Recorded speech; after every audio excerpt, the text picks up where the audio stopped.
험난함을 헤쳐가는 주인공입니다. 지도자입니다. 가장 밑에 있지만 지도자입니다. 이걸 아셔야 됩니다. 요 양은 여기는 험난함이고 이게 양이기 때문에 움직임의 주체입니다. 그런데 제일 밑에 있습니다. 지도자로서 높은 사람으로서 자기를 낮추어서 가장 밑에 내려와 있는 사람입니다. 백성과 함께하는 지도자, 국민과 함께하는 지도자, 자기를 낮춰서 국민 속으로, 대중 속으로 들어옴으로써 대중과 호흡을 함께해서 그 뜻을 모으는 지도자의 상을 여기서 말합니다. 상전에서 그렇게 말하고 있습니다. 이귀하천 대등미냐, 귀한 몸으로서 귀한 사람으로서 하천, 자기를 낮은 사람 밑에 낮추니 이귀하천 대등미냐, 크게 백성을 얻는다.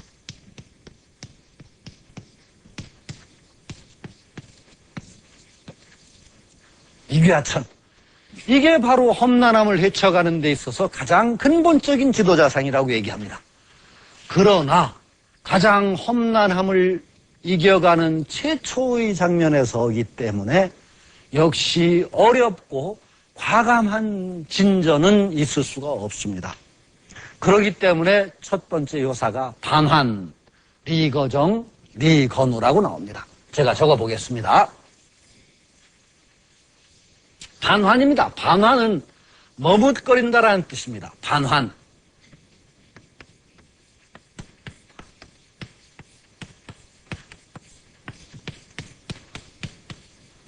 자, 보세요. 반환은 첫 번째, 머무적거린다.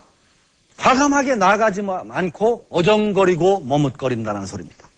그리고 리거정이라는 것은 제가 처음 강의를 시작할 무렵에 정이라는 것은 점치는 일이라고 온다고 그랬습니다. 그렇기 때문에 거정은 여기서는 일관되게 해석하면 머무를 곳에 관한 점입니다. 주택 문제에 관한 점, 그런 점들이 전부 거정에 들어갑니다. 그러니까 점치는 일이 머무를 곳에 관한 점이라면 이롭고 제우를 세우는 것이 이롭다. 그래서 반환. 첫 번째로 나오는 것이 머무적거린다는 모습입니다. 과감하게 조심스럽게 둘러보고 어정거리고 머무적거리는 모습이 나옵니다. 함부로 진전할 수가 없는 상황입니다. 너무 일이 복잡하게 꼬였기 때문에 반환이란 말을 들으면 저는 예전에 외웠던 아주 시가 몇 개가 있는데 그 중에서 제 머릿속에 아주 좋아하는 시면서 오래 남아있는 시가 도연명의 귀거래사입니다. 귀거래사에 아주 기막힌 반환 얘기가 나오죠. 문무심이 출수 조건비 지환 경예의 장입 무고성이 반환 이런 대목이 있습니다.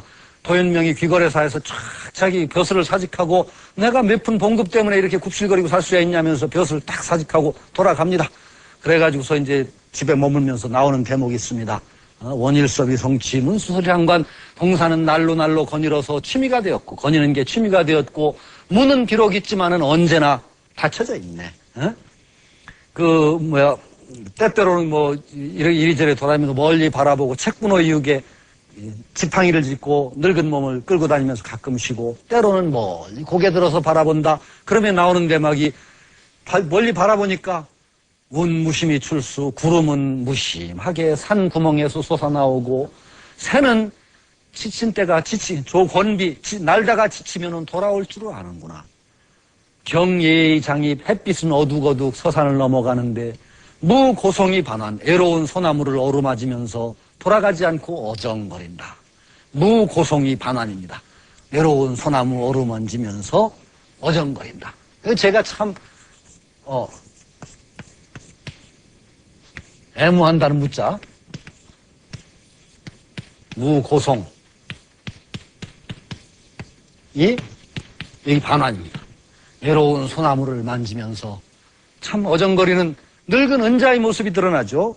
그러니까 늙은 은자의 모습에 드러나듯이 과감하게 얘들이 젊은처럼 쭉쭉 젊은 사람들은 바빠요. 할 일도 많고 바쁘기 때문에 막 나다닙니다. 그러나 나이 많고 이제 어느 정도 삶을 돌아볼 여유가 생기면은 그렇게 안 움직입니다. 움직여도 조심스럽고 주변 돌아보고 그것도 지혜라고 할 수 있어요. 근데 이 준꾀에서 첫머리에서도 상황이 너무 어렵습니다.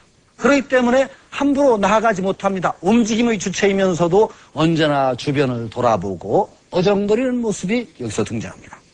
그리고 여기 이 거정, 이 건우라는 것은 어디 가는 것보다는 안정되게 그 자리에 머무르는 것이 중요하다는 얘기를 하고 있는 셈이고, 그 어려움의 초기에서는 지도자를 올바로 세워서 책임을 맡기는 것이 중요하다라는 얘기를 하고 있다고 할 수 있겠죠. 그렇게 보면 뭐 될 것 같습니다. 그 다음을 한번 보죠. 주녀, 전녀, 승마, 반녀라고 나옵니다. 비구, 혼구. 주녀, 전녀, 어렵게 여기고 머뭇거린다. 말을 탔다가 말에서 내려온다. 도적이 아니라 혼인을 맺고자 하는 것이다. 여자의 일로 본다면 자식을 낳지 못하다가 10년 만에야 자식을 낳는 괴다. 이렇게 됐습니다. 참 재미있죠? 이건 너무 길어서 쓰지 않겠습니다. 다시 읽겠습니다. 어렵게 여기고 머뭇거린다. 여기도 머뭇거린다가 나오죠. 말을 탔다가는 그냥 가지도 못하고 또 말에서 내려서 또 방황해. 말에서 내려온다. 도적이 아니라 혼인을 맺고자 하는 것이다. 여자의 일로 본다면 자식을 낳지 못하다가 10년 만에야 자식을 낳는 괴다. 이렇게 됩니다. 첫 번째, 여기서도 어정거릴 수밖에 없는 상황입니다. 전체가 어정거리지 과감한 진전은 없는 꾀가 준꾀라고 보면 됩니다. 전체가 머뭇거리고 어정거리고 망설이고 진퇴양난이고, 그래서 난꾀입니다. 그런데 이게 뭐냐? 말을 탔다가도 과감하게 나가지 못하고 다시 내려요. 그런데 보면은 그 상대방이 뭐냐면은 도적인 줄 알아요, 처음에는. 그런데 도적이 아니라 혼인을 하려고 오는 사람이에요. 응? 혼인하려고 오는 사람. 근데 도적이다 혼인이다는 종이책 한 장 차이예요. 대개 혼인하러 와서 여자 데려가는 남자는 도둑놈이에요, 대개. 그 사회는 도둑놈이거든. 우리 약탈혼이라는 게 원래 있었어요, 약탈혼.